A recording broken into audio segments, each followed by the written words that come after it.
the very first time. Where have you been for the first half an hour or so?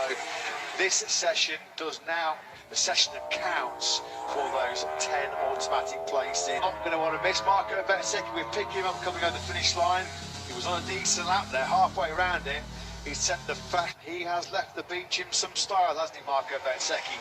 He's unchanged, qualifying tomorrow morning, of course, the sprint on Saturday afternoon. Loved and adored by all the MotoGP riders stint in this session. We haven't really touched too much on Bagnaia's progression in this session. He's down in fifth. Bagnaia's modus operandi, his style has been to ignore the temptation to go for. Well, he mentioned Cal Crutchlow recently has been testing an M1 Omar camp during the summer break.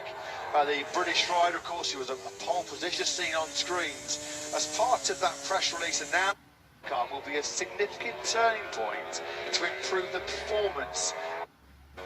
Fabio kind of said, well, I'm not really sure that you can call one, while he was at pains to say the most significant part potentially of Yamaha's 2023, Lewis, could come in the...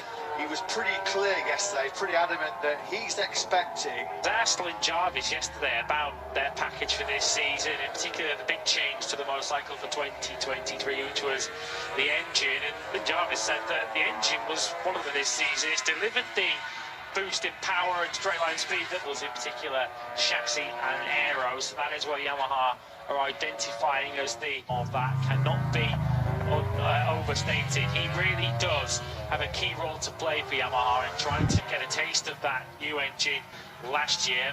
And yeah, as we say, the answers will come very early. Quartararo at the moment sitting in 8th place. First visit to that part of the world. Tickets have been selling like hotcakes apparently. Hottest ticket. Ducati-esque aero. Manufacturers copied Ducati, Lewis. I mean, we've heard that, and we're pioneers of so much of the new tech in MotoGP these days, particularly with the aero. As well as we pick up a later Spargo. 7.5 minutes of this FP1 session remaining here at Silverstone. A couple of days enjoying the sights and the sounds of London over the last couple of days. And the latest Spargo still there. It's actually on both the now, and it's a slightly different ground effects belly pan. And things that I've spotted in the meantime is, for example, Ika is running HRC chassis that look like what he last rode. To me, very similar, and that looks like very similar to what he last rode. So that's pretty much it for now. Great stuff, thanks as always, Simon. Later Spargo, who did a fantastic job to keep himself in that podium battle in Aston wing after the early contact with Luca Marini. And Marini actually is taking over at the top of the timesheets at the moment. Sixth racing team loving life in the UK because it's a Marini Bezzecchi 1-2. A later Spargo wasn't able to cover in the top 4. As always, close and tight in the top, just as we like it in MotoGP. We've missed it these last 5 weeks, haven't we, buddy? We certainly have, and the Mini VR46 team update on, in particular, Paul Espargaro. He's done a 2:03.7 at this stage, and there's up to speed on board a MotoGP bike. Of course, this is the first time he's ridden a MotoGP machine in anger for over 4 months. I'm just thinking it's giving him a couple of private track days. I think he had exclusive use of Catalonia just to ride a production bike, just to get a feel that can replicate the forces, the stresses on your body that these MotoGP bikes do. Man inside that Mini VR46 camp, and it is Luca Marini who tied the new Mr. and Mrs. Marini. Frankie Morbidelli was a guest at that wedding. We showed him a picture. He was sat alongside Valentino Rossi yesterday. He said it was a very good pass. 7-7 puts the Aprilia man top of the pile. That Aprilia RSGP, Lewis, works fantastically well around Silverstone. Maverick Vinales on the podium here last year, close to the win. Fancy this weekend. Yeah, and I'm sure Aleix Espargaro may not feel he would have won, but certainly could have won last year had he not injured himself in free practice 4 as well with that big latter stage of the session. So perhaps they are just looking to get their eye in. Augusto Fernandez on our timing screens has gone out on a soft rear tyre.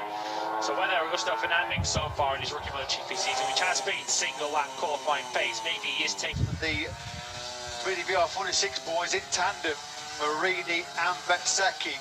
And they were both fast laps for the pair of them again. Marini, who were looking back to there from the pick-up though, Pecco Bagnaia, who, as always, in the Friday morning, Lewis, this is typical Bagnaia, but he's kind of, for his normal standards, being nowhere down to 16th place. He has just gone up 4 spots to 12th place, but don't panic, Pecco Bagnaia fans. It's been a pretty horrible Friday and Saturday, and then found something, as he so often does on Sunday, turned a miserable weekend into a beautiful one. Man who I know is going to be absolutely buzzing, proud to see his man back in action. He's probably got a smile as wild as this Silverstone circuit right now. Herman Poncher, our gas factory race. It's a fantastic feeling. I feel absolutely good, no more pain. He did when he was training before, and already he's not anything, and I hope he's not going to expect to do something too good. The look in his eyes and the way he talked to Paul Trevathan, he's not going Paul and Augusto together. That's going to be, you know, hopefully the lineup at P1 doesn't count for Q2. I think he's done his own work, and if I'm completely honest with you, this is better than what I would. Period. The gas factory race Tech 3 team back.